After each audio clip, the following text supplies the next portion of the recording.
In early 2025, Representative Eric Burlison revealed that a reel-to-reel briefing tape, allegedly produced at MIT's Lincoln Laboratory and connected to the July 1952 UFO incidents over Washington, D.C., had been identified and was being pressed for release.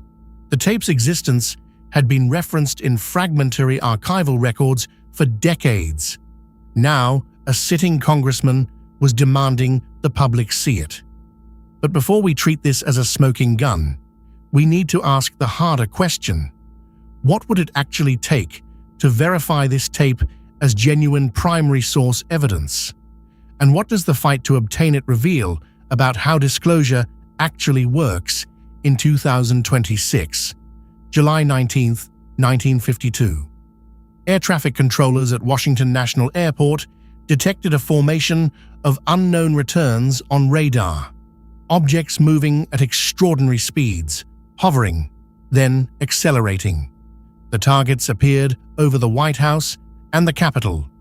Fighter jets were scrambled. The objects vanished, then returned. 1 week later, on July 26th, it happened again.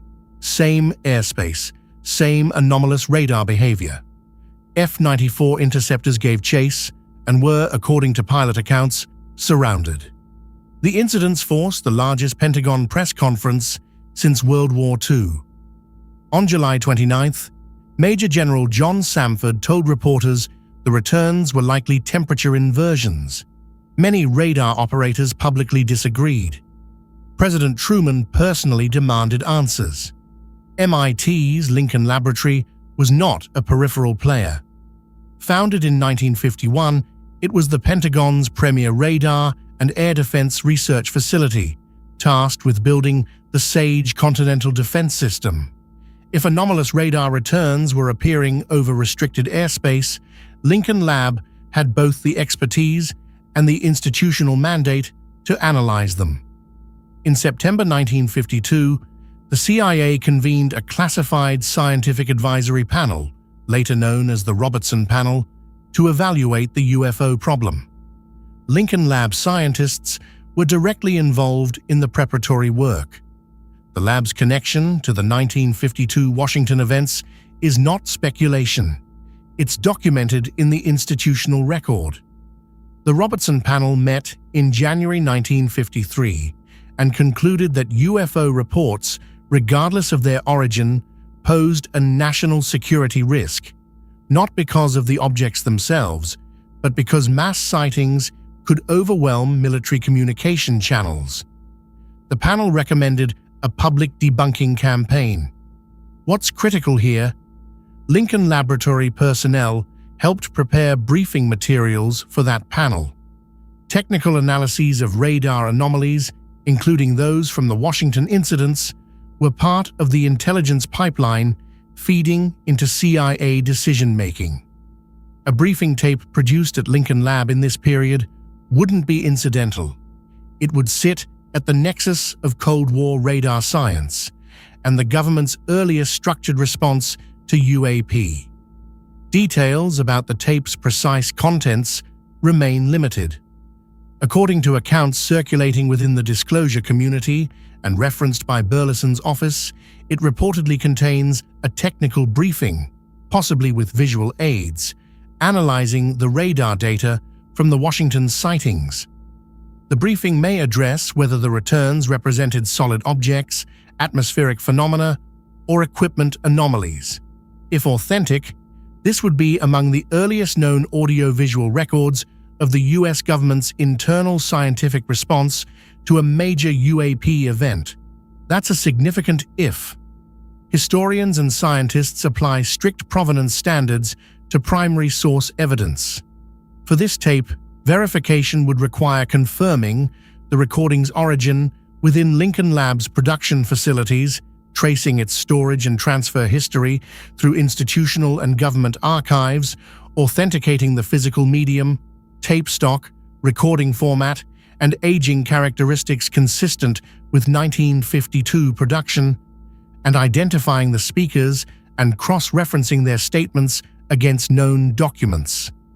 Without this chain of custody, the tape remains an artifact of interest, not a confirmed primary source. This isn't skepticism for its own sake. It's the standard applied to every historically consequential document, from the Pentagon Papers to the Roswell memo fragments. Representative Burlison's push for this tape represents something structurally different from ARO's incremental case file releases.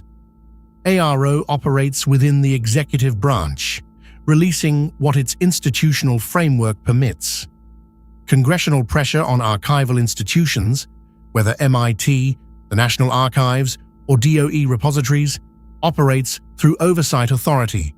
It can compel production of records that executive agencies have no incentive to surface. This distinction matters.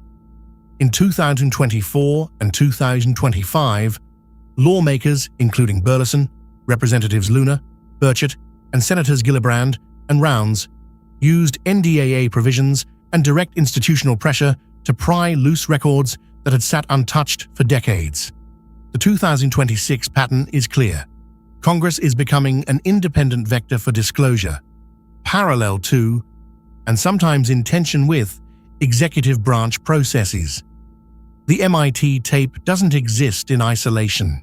It emerges alongside ARO's historical report volumes, the ongoing implementation of UAP transparency provisions in successive NDAAs, and whistleblower testimonies that have pushed classified programs into congressional awareness.